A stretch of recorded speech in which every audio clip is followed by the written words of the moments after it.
Hi everyone, welcome to Legal Limelight.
Hello.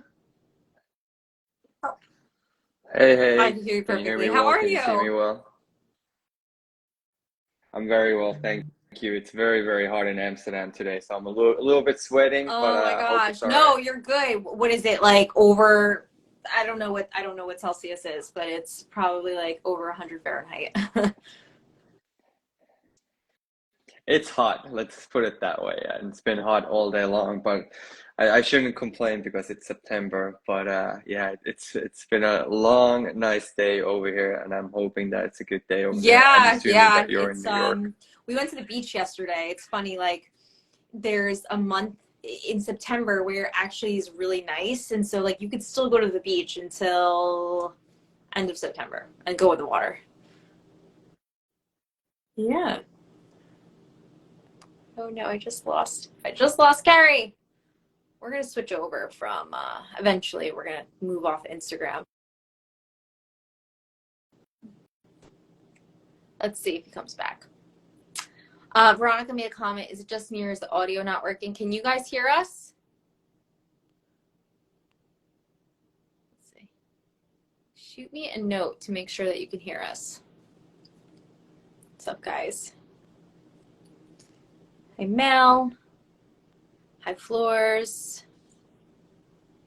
Hey, Hey, not sure what happened there, but I'm back. it's Instagram, you know. Right, gotcha. Okay. Okay, well, thank you so much for coming on the show. I send DMs. You probably like, who is this like weirdo talking to me about my trademarks? But thank you for like messaging back. I saw the brand and I'm like super like jazzed because I have like a traditional fashion background and Mm, learning everything about digital fashion just like exploded my mind. So super cool. t- tell us, what is the Fabricant? Yeah, no, first of all, thanks for having me. I really appreciate it. It's always nice to get invites, especially from people who are not necessarily from the digital fashion industry. So it's nice to get the validation that people outside of digital fashion do care. And it's nice to hear that you have a traditional fashion background because there's a lot of overlap and a lot of value that digital fashion can create for physical fashion. So who is the Fabricant and what do we do? Where we are a so-called digital fashion house. We officially established our business back in 2018. And the first reaction that we got from people back then was like, that's stupid. That's the dumbest idea I've ever heard in my life. It's like, what do I do with it? How do I touch it? How do I wear it?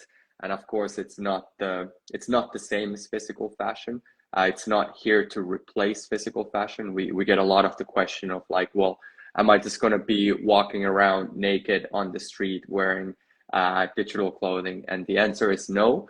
But when we talk about the vision of what is the Fabricant and what is digital fashion, we do foresee a future, let's say far in the future when we go into the Star Trek era, that we will be just wearing one piece of physical garment that is basically the functionality of the clothing. And what is functionality of physical clothing?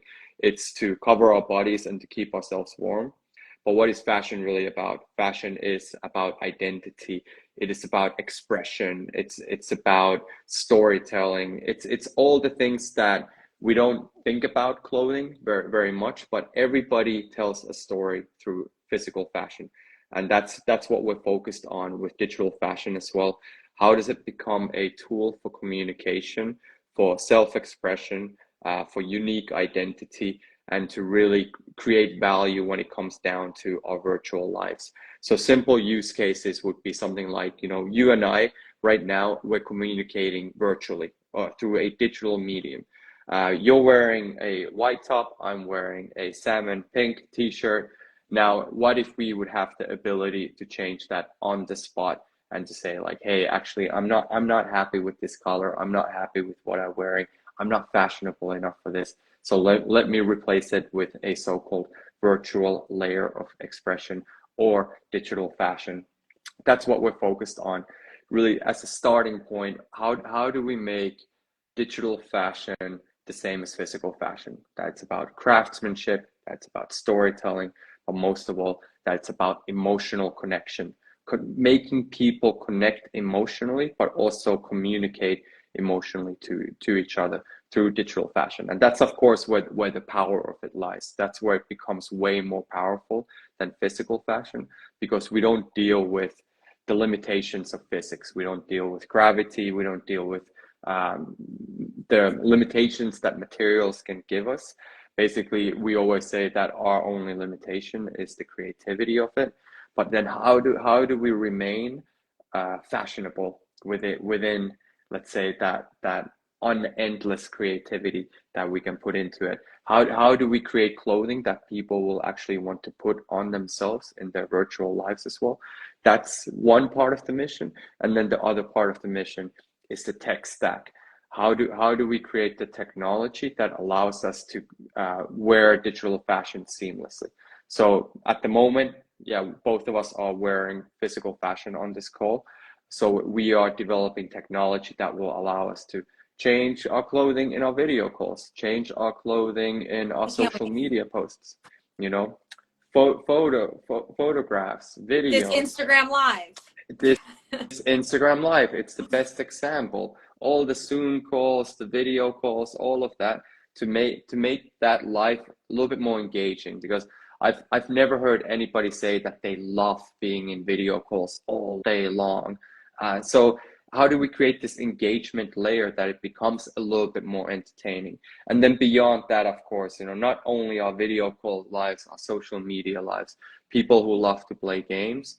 And then, of course, we can take it into our physical lives as well, where it becomes part of events, conferences, festivals, concerts. Especially for me, the key ingredient and the way that we're going to make digital fashion mainstream is going to come through music.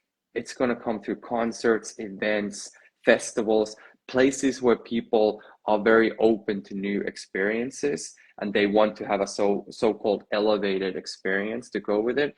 And especially for artists who are dealing with physical merchandise as part of their business model. And for many artists, it's actually their main income stream when they're touring the world. Digital merchandise is going to be one of the key elevators into their business model.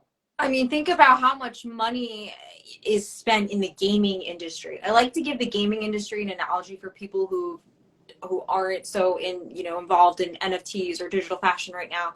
So I'm pretty sure everyone has either played video games or if you've seen video games. And when you're in a video game, it's not you. There's an avatar, especially if you're playing through a character. There's an identity. That's your virtual identity in the game. And with Fortnite and all these other games, it's this younger generation that will be playing games that maybe you've seen.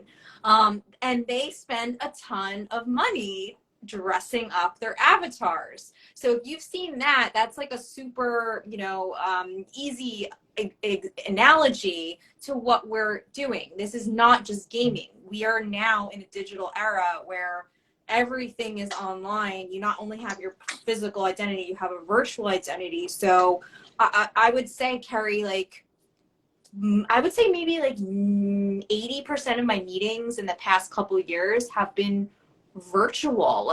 COVID forced us all to be digital. It's proven to work, especially I'm a mom of 2 small kids. I had my kids during the pandemic.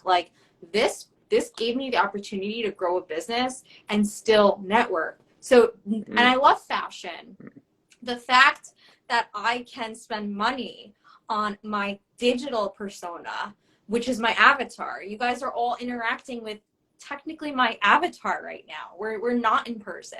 So the ability to dress and still express myself, even though I'm, you know, in an office or at home, and being able to have this really cool blazer that's, because there's no limitations. Maybe it's made out of water drops, or maybe it's made out of loose feathers with multiple arms. There's really no limits, but you can create your avatar any way you can. I'm so excited for it, and I can't wait for it to become more mainstream.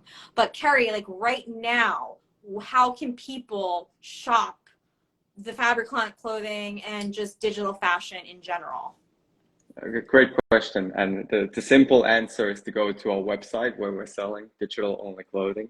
So the fabricant.com, that's we just actually released the second part of our most recent collection that we've been working on for over a year, just yesterday. So typically the first question that comes when people buy these items is like, what do I do with it? How do I wear it? So there's not great use cases other than augmented reality filters right now.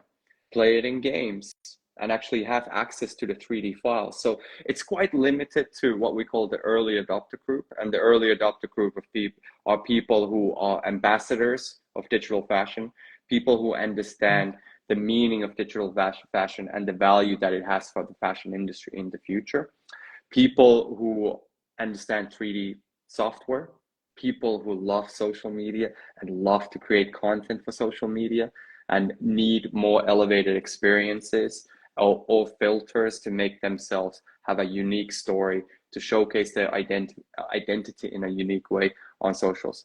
So that's what we call, and we would say it's about 2.5% of the world population right now. So still a few 100 million people, but this includes gamers, right? So mainly it is used in gaming, and you named it. Fortnite is one of the biggest, let's say, digital fashion brands in the world, because Fortnite actually is making as much money, or if not more, like than brands like Balenciaga, Gucci, a lot of these luxury fashion brands. So that actually makes Fortnite one of the biggest fashion brands in the world. Nobody would call it that, but essentially it is, because there's a bunch of people buying so-called skins on the platform. Skins is another word for digital fashion. It's just a way to cover or profile yourselves in a unique manner in the online world. So that to me is a great use case. And essentially the files that we're selling, they can all be put onto Fortnite today, unless if Fortnite would open their doors and say everybody can put 3D files on their platform. The challenge for us is to get through the gatekeepers of the gaming industry to want to have fashionable items on their games. But honestly, this is coming, you know, so there's the Web 2 world and there's the Web 3 world. And we are very much focused on the Web 3 world, because what does Web 3 mean for us? It means ownership, it means decentralization, and it means open ecosystems. So especially that open ecosystem would allow us to put our assets into any platform, basically allowing us to have more distribution partners for digital fashion. And that's a lot of our tech stack that we've developed as well. It's amazing. And so I think one of that's why I love Web3. It's more about like inclusivity and this like openness concept and giving access. And there was a point in my career where coming from a traditional background, it's not inclusive, you know, it's exclusive, you know, the fashion shows are really exclusive. And I think we've seen this shift though from COVID and this digital fashion movement, where it's not about exclusivity anymore. It's about inclusivity. And what digital fashion means is now you can create your own fashion collection at a fraction of the cost. You know, I went to school like right by the new school and in Parsons. I went to Cardozo Law School. So like seeing those design students really struggle, like super talented, great designers, but money, like you need money to produce a collection, then to get into, to rent a place for the fashion show. Like it's so expensive. And what you end up seeing happening is these designers will basically like sell their souls. Like they will sign contracts for money that gives away either full ownership or some percentage of ownership of their IP, like their names. And if things go wrong, they end up losing it. You know, this has happened a bunch of times. It happened to like a designer in the US, Haley Page, recently. She literally lost, she signed a bad contract for 25, lost rights to her name. So through digital fashion, like we're giving designers the ability to do it for less and in a way that's more sustainable and bringing people together. What do you think about that inclusivity like concept? Yeah, I love that. Yeah, thanks for drawing that parallel. And it is very clear that the physical fashion industry has a lot of challenges. Mm-hmm. And I always actually like to look at other industries and you know what happened there. And you know my background being in film and visual effects, and I saw the digital transformation of the film industry and everything that came about it. You know, through these different tools. And I think there's two sides to your question. One is that, well, hey, there's still humans involved. And as long as there's humans involved, there will always be bad actors. But something that actually, you know, digital fashion does give a little bit more, if we call it the democratization or the, you know, the inclusiveness, is access. As you were just saying, you know, like these kids going to fashion school, they need to be coming from good backgrounds because it's not cheap, because you got to buy all your own materials. You know, these fashion schools are super expensive. And yeah, if you're living in New York or Amsterdam, you know, your rent is pretty damn expensive as well. Mm-hmm. You know, so you do need to have a very good foundation to be able to do that.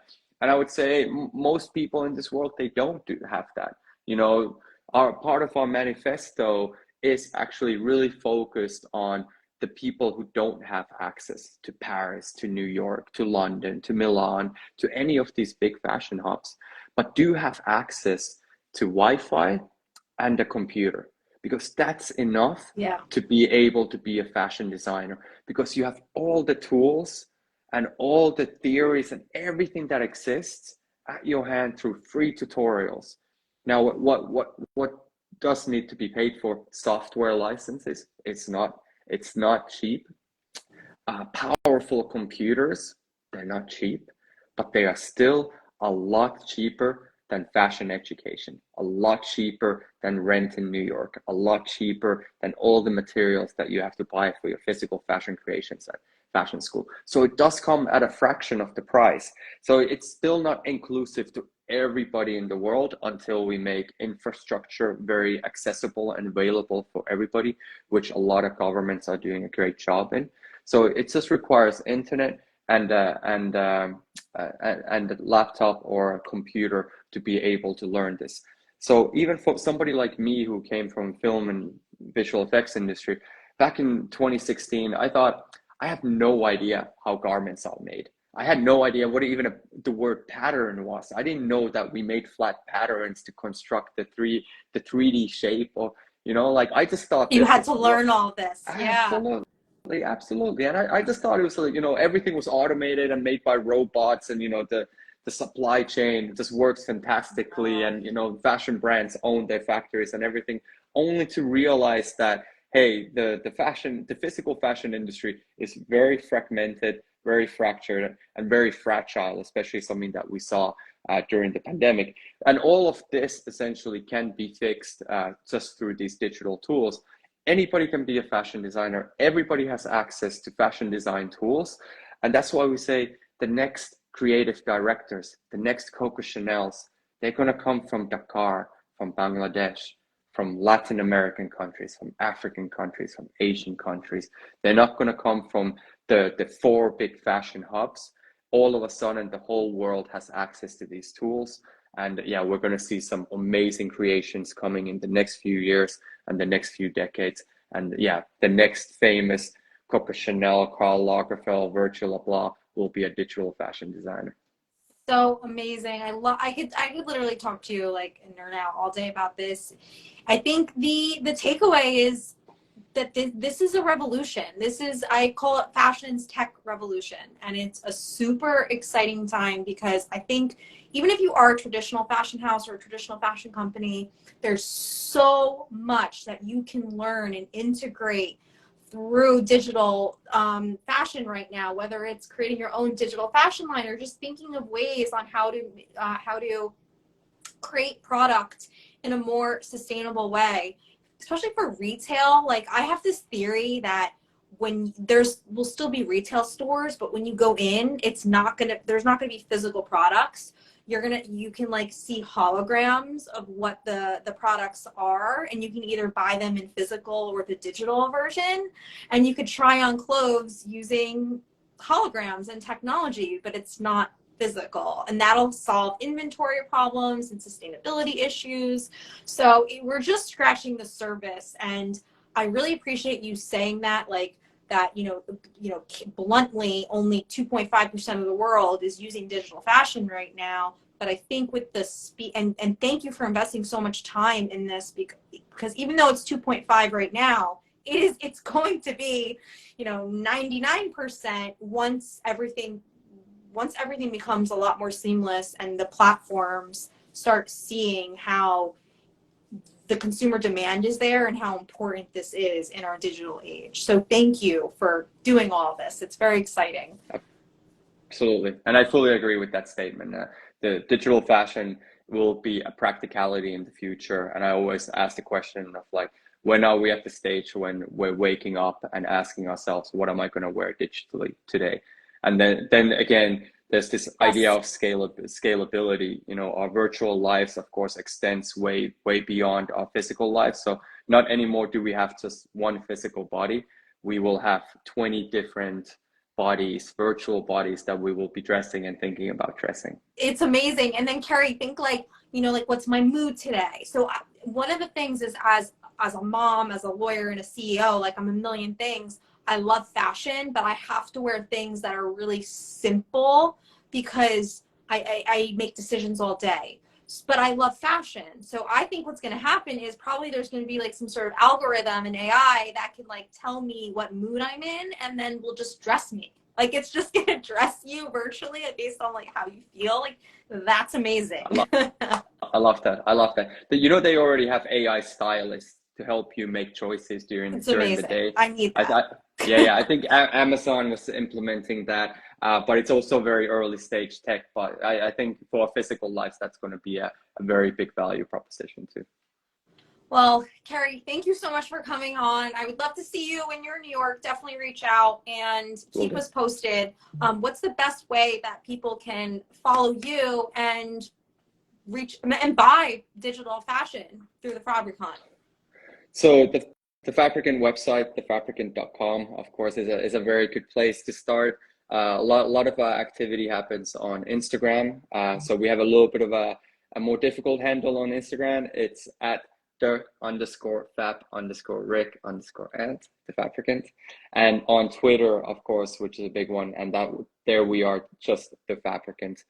So those are the three main places, and LinkedIn, of course. LinkedIn is a fantastic tool to be spreading the gospel of digital fashion and connecting to the wider network. And of course, my personal account here, which is Kerry_00. That's where I have like more personal connections and personal, but I do talk, business and personal on this account as well. My preference is Twitter, Instagram, LinkedIn, basically any platform. We're living very virtual lives these days. Yep. So it's just about being available to interesting people such as yourself. So again, thanks so much for getting in touch. I've really appreciated this conversation. And great questions too. It's nice to see somebody being so passionate about digital fashion, but working in a completely different industry. I know I'm getting next time, I'm going to be here with like literally my water jacket that I envisioned. So that an idea for a design. Thank you. That actually already exists. Exactly. If you go to our website, I mean, it doesn't look perfectly like water, but water was the inspiration behind one of these jackets. And this is actually something we didn't talk about. it's the body positivity. We don't only work with, the similar bodies of the fashion industry. We utilize all different bodies, and the water jacket that's on our website is actually, let's say, a plus size avatar model that fits all bodies, so all of our clothing is very much focused to be worn on any type of body. So amazing. I love it. I love Web3. So basically once I saw, like Web3, which is the coming together, democratization, I can't say it, but inclusivity and access and decentralization, but it's also art and expression and fashion. Like, it's such a cool intersection of the things that a lot of us really love and are passionate about. So even though I'm a lawyer, I've found a way to kind of integrate this into my practice. So I really appreciate you coming on today, because this is definitely going to be shared with people who are executives or in-house lawyers at fashion companies, that these issues are coming up on their desk, and they really are going to have to understand and see the impact and lead the company. Hopefully more companies will start integrating this, because I don't think they're going to have a choice. But this was a super helpful conversation, Kerry. So thank you again. No, thank you. I really appreciate it. Okay. Well, thanks, everyone. This was another Legal Limelight. We're here every Thursday at 1 o'clock Eastern Standard Time, and we'll see you next week. Bye. Bye-bye.